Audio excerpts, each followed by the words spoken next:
Hello investors and welcome back to Just Randy Stocks. During this video I'll be covering Arcimoto. This was requested by the subscribers. Ticker symbol FUV or Fun Utility Vehicle. This company is an EV play and they build recreational vehicles.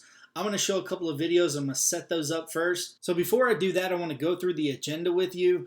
The first thing I want to cover is the company overview and the offerings. Then I want to talk about what makes Arcimoto different from Electromechanica. I also want to talk about the highlights of the Q2 earnings, and then I want to explain why I believe that this stock is in the top 8 of the most shorted stocks right now, and is there potential for a short squeeze. I also want to talk about the potential that this company could be acquired by another company. We're also going to take a look at their financials, the income statement, balance sheet, and cash flow statement.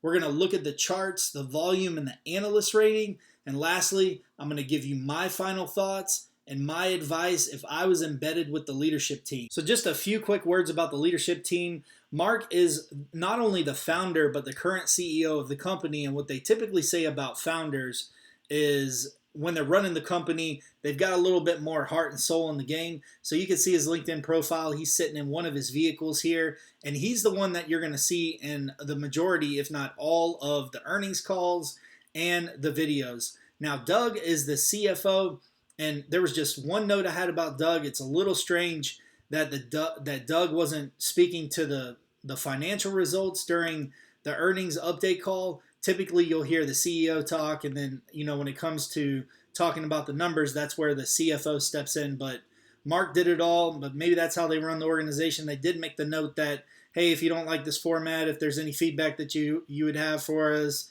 let us know. So it doesn't make it wrong, just makes it different. And when they were asked some questions at the end, financially, it was kind of avoided. So I just thought that was a little strange, just word of caution there. So these first few video clips are really short, but they're really important to really understand what the company's doing. And I want you to make the decision if this is smoke and mirrors or if they can actually come through with these commitments. So there's 3 parts in this first video. The first part is, do you believe that this vehicle could potentially be mass adopted on the roads and streets? The second piece of the video is just becoming familiar with the vehicles that they offer. The FUV, or the Fun Utility Vehicle for daily driving, rentals, and rideshare. The Deliverator, which is for food delivery. The Rapid Responder for emergency services and security. The Flatbed for more storage. And then the Roadster. The last part, I want you to pay attention to the guy at the end that compares himself to a 16-year-old kid. There's a huge truck in the background. This is all going to make sense later. Let's get straight into the video. Dominated by the car. We pave over nearly half our urban land for these giant multi-ton extractive machines that we mostly drive alone or with just one other person and leave parked rusting for 95% of their life. That's nuts. We believe that by right-sizing, electrifying, and better utilizing our rides, we can reclaim our space, clean our air, and make our cities much more livable for everyone. We've built a new human-scale vehicle platform and a family of products dialed for a wide range of everyday trips. The Fun Utility Vehicle for daily driving, rentals, and rideshare. The Deliverator for last-mile delivery of essential food and goods. The Rapid Responder for emergency services and security. The Flatbed for general fleet utility. And the Roadster, a fun machine that drives like nothing else on the road. Every Arcimoto is pure electric, with range for everyday driving, have rockstar parking as a standard feature, and accelerate from 0 to fun instantly. Our experience model is rental first, with operations open in multiple destination markets and more on the way to give potential adopters a taste of the ride. I've been driving it everywhere. I'm just like a 16-year-old. I don't even care where I go or why I go there. I go out and I get in and I just drive around. I just wanted to give you my thoughts on the adoption of these vehicles. So the FUV and the Roadster, yes, recreational vehicles. People might have these as a second vehicle. Maybe some could use it as a primary vehicle. The Deliverator, I did hear during the call that food delivery, they did have a commitment from one person to be announced that could have an impact on the share price when that's announced. The rapid responder, not so sure about this for emergency services and security. So security, yes, unless you have to arrest somebody, take them somewhere. And then emergency services, just your equipment and everything. I'm just not sure about police officers and firefighters. You know, they need their stuff. They need to take a patient to, if it's an emergency. The flatbed, it's not comparable to a truck to me. I mean, on a farm or working in the yard or something, or driving this around for fun, yes, maybe, but not. It's not going to replace trucks. And I believe he tries to convince us, and I'll show you that video, that this could be a truck replacement. All right, in this next video, there is this remote feature where it looks like the vehicle is pulling up to you by an app phone, and it drops you, or you drop yourself off, and then the vehicle takes off on its own.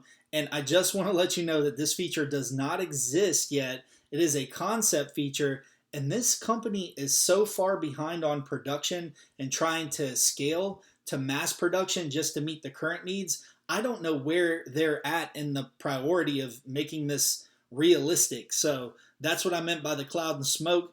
And scaling's the priority. Now, Tilt Motors, they did acquire Tilt Motors. I think that that's probably a good acquisition for this company, and why I believe that this company could get bought, because maybe this recreational space does get consolidated, you know, by another company. And then the accessories. I wanted you to see in this video that the doors on this vehicle are actually considered an accessory. And why that's important is because this company is trying to apply for a loan, and you have to have a fully enclosed vehicle to be able to apply for this loan that they need to be able to do the scaling for production that they're trying to do. So let's go ahead and go to the next video. Imagine a city where your personal transportation is available at the touch of a button on your phone. Enjoy the experience of driving again. And when you reach your destination, you just hop out. And the Arcimoto is available for its next driver. We're in production now. Every Arcimoto is built here in the AMP, where we transform raw material through cutting, forming, welding, machining, and final assembly all under one roof.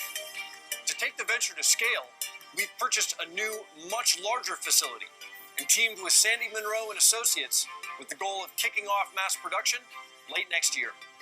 Finally, we acquired Tilting Motorworks, developers of the Trio accessory that can turn two-wheeled motorcycles into amazing tilting three-wheelers. Together, we're building a new ultralight micromobility solution for the rapidly growing global electric bike and scooter marketplace. With our overarching focus on scale, this year we plan to demonstrate the full breadth of Arcimoto's solutions for sustainable mobility and expand our market presence as we prepare for the next decade of the venture's growth. Arcimoto is a public company.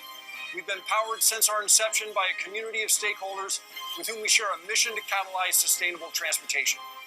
I hope you'll join us.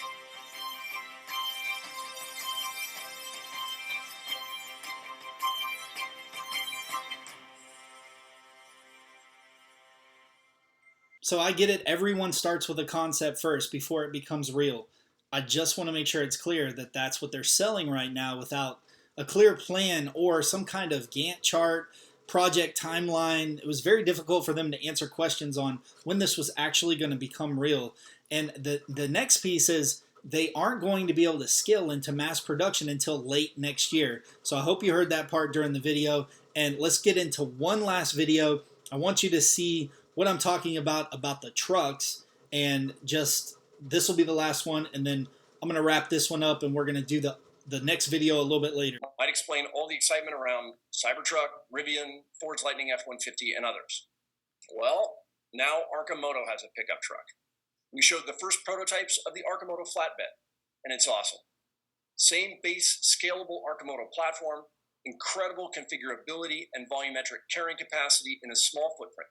We aim to begin piloting the flatbed later this year. So that's the last video. I wanted to make sure you've seen that part about the trucks where they're being compared to the Cybertruck and the Lightning Ford F-150. He's actually got a screenshot that says, look, now we've got a truck. No, you don't have a truck. You've got a recreational vehicle with a flatbed so you can go camping and stuff and have fun with it, but you do not have a truck. So that's all I have for this video. I'm going to go ahead and close it up. I'm going to go ahead and make a part 2. I'm going to start on that one tonight.